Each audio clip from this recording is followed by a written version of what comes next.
So lecture 2ல geometric மெத்தடாக நம்ம பார்க்க போகிறோம். ஸோ ஜாமெட்ரிக் மெத்தட்னா என்ன அப்படின்னா, பாயிண்ட்டை வச்சு எலாஸ்டிசிட்டி ஆஃப் டிமாண்டை அனலைஸ் பண்ணுறது, அதாவது கண்டுபிடிக்கிறது அப்படி தான் ஜாமெட்ரிக் மெத்தட் அப்படின்னு சொல்கிறாங்க. ஸோ பாயிண்ட் மெத்தடை வச்சு எப்படி கண்டுபிடிக்கிறது அப்படின்னா, இப்போ ஒரு இந்த கிராஃப் இருக்குன்னு வச்சுக்கோங்களேன். இந்த கிராஃப்லேருந்து அப்போ இடி வந்துட்டு எப்படி கண்டுபிடிப்பாங்க அப்படின்னா, இடி is equal to lower segment by upper segment. Okay, அப்ப இப்படி இருக்குன்னு வச்சுக்கோங்களேன். CDMNP ஒரு பாயிண்ட் இருக்கு. ஓகே, அதுல பாயிண்ட்ல இருந்து இப்ப சிக்கு நம்ம எலாஸ்டிசிட்டி ஆஃப் டிமாண்ட் கண்டுபிடிக்கணும். இந்த சி பாயிண்ட்க்கு நம்ம எலாஸ்டிசிட்டி ஆஃப் டிமாண்ட் கண்டுபிடிக்கணும் அப்படின்னா லோவர் செக்மெண்ட் என்ன இருக்கு, சிபி வரைக்கும் லோவர் செக்மெண்ட். அப்பர் செக்மெண்ட் என்ன இருக்கு, எதுவுமே இல்லை. Okay, 0. So infinity. So next என்ன அப்படின்னா, இப்போ இது பார்த்தோம்னு வச்சுக்கோங்களேன், பி வருதுன்னு வச்சுக்கோங்க. இப்போ பி பாயிண்ட்டுக்கு பார்த்தோம் அப்படின்னா பி இஸ் ஈக்குவல் டு பிக்கு கீழே என்ன இருக்கு, எதுவுமே இல்லை. ஸோ 0 பை பிக்கு மேலே என்ன இருக்கு, பிசி இருக்கு, which is equal to 0. So இங்கே வந்துட்டு 0ன்னு மாற்றிக்கோங்க. ஸோ அதுக்கேற்ற மாதிரி போட்டோம் அப்படின்னா கரெக்டாக இருக்கும். இப்போ பாயிண்ட் எம் எடுத்துக்கிட்டோம்னா லோவர் செக்மெண்ட் என்ன இருக்கு, MB by upper segment MC.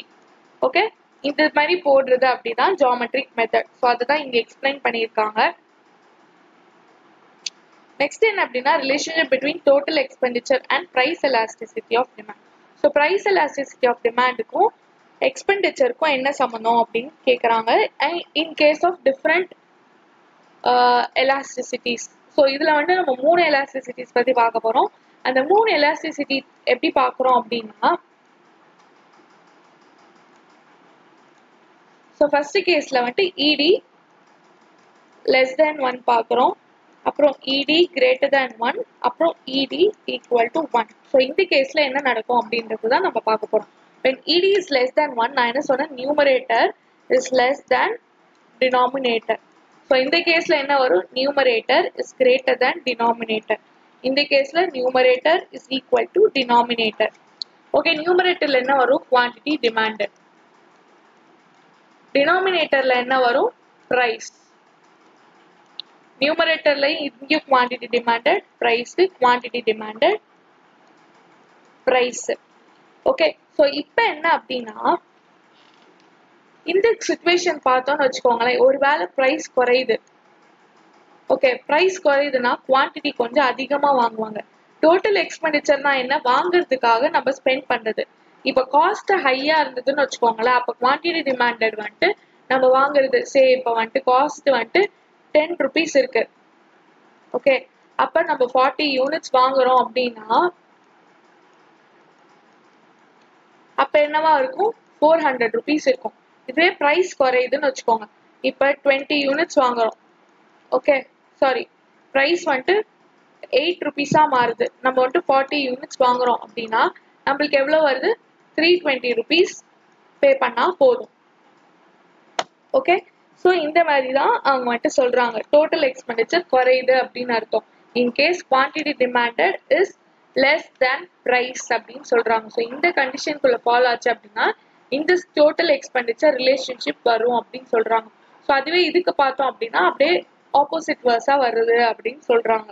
என்ன சொல்றாங்க அப்படின்னா, இப்போ ஒருவேளை பிரைஸ் வந்துட்டு ஃபாலோ ஆச்சு அப்படின்னா எக்ஸ்பெண்டிச்சர் இன்க்ரீஸ் ஆகும்னு சொல்றாங்க. ஏன் அப்படின்னா இந்த மாதிரி சிச்சுவேஷன்ல சேஞ்சஸ் வந்துட்டு அதிகமா நடக்குது. இந்த சிச்சுவேஷன்ல பார்த்தோம்னா சேஞ்சஸ் கம்மியா தான் நடக்குது. பிரைஸ்க்கும் குவான்டிட்டி டிமாண்டடுக்கும் அவ்வளோ ரிலேஷன்ஷிப் இல்லை. ஓகே, 1க்கு கம்மியா தான் சேஞ்சஸ் நடக்குது. இங்க 1க்கும் அதிகமா கிரேட்டர் சேஞ்சஸ் நடக்கும் போது இப்ப பிரைஸ் ரொம்ப குறைஞ்சதுன்னு வச்சுக்கோங்களேன், அப்ப குவான்டிட்டி டிமாண்டட் ரொம்ப இன்க்ரீஸ் ஆகும். ஸோ ரொம்ப இன்க்ரீஸ் ஆச்சு அப்படின்னா என்ன ஆகும், பிரைஸ் வந்துட்டு நம்ம கொடுத்து வாங்கும் போது இப்ப 10 ரூபாய்க்குள்ளது 40 rupees கொடுத்து வாங்கணும். பிரைஸ் வந்துட்டு குறையுது 80 ஆகுது, ஆனா நம்ம வந்துட்டு என்ன பண்றோம், 60 யூனிட்ஸ் வாங்கணும்னு வச்சுக்கோங்க, அப்ப பிரைஸ் இங்க இன்க்ரீஸ் தான் ஆகுது. ஓகே, ஸோ இதுதான் எக்ஸாம்பிள். ஸோ நெக்ஸ்ட் என்னன்னா, இடி இஸ் ஈக்குவல் டு 1 அப்படின்னா எதுலையுமே சேஞ்சஸ் இருக்காது, குவான்டிட்டி டிமாண்ட்லயும் சேஞ்சஸ் இருக்காது, பிரைஸ்லயும் சேஞ்சஸ் இருக்காது. ஸோ அதுதான் இங்க டயக்ராமா எக்ஸ்பிளைன் பண்ணியிருக்காங்க. ஸோ இல்லஸ்ட்ரேஷன் நீங்க போட்டு பாருங்க, புரியும். புரியலன்னா கேளுங்க. ஸோ நெக்ஸ்ட் என்ன அப்படின்னா, factors affecting price elasticity of demand அப்படின்னு தான் நம்ம பார்க்க போறோம். ஸோ என்னென்ன ஃபேக்டர்ஸ் அப்படிலாம் பிரைஸ் எலாஸ்டிசிட்டி ஆஃப் டிமாண்டை அஃபெக்ட் ஆகுது அப்படின்றத பார்க்கலாம்.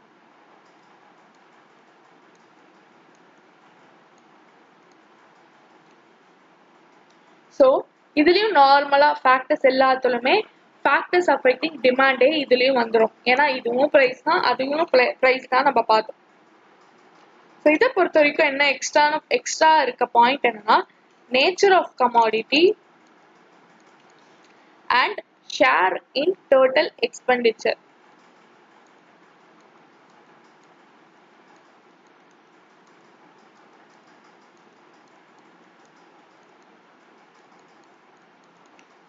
ஓகே, இது ரெண்டு தான் நம்ம வித்தியாசமா பார்க்க போறோம்.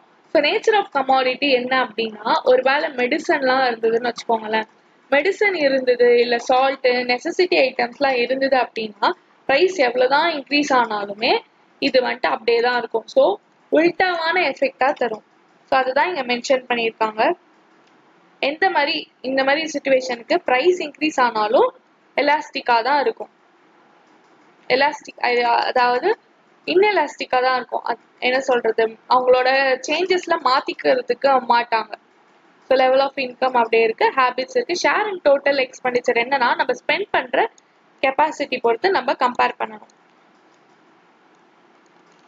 ஓகே, ஸோ இதுக்கும் நம்ம எக்ஸாம்பிள் முன்னாடியே பார்த்தோம். I hope you guys are clear with it. புரியல அப்படின்னா கேளுங்க. Okay, thank you.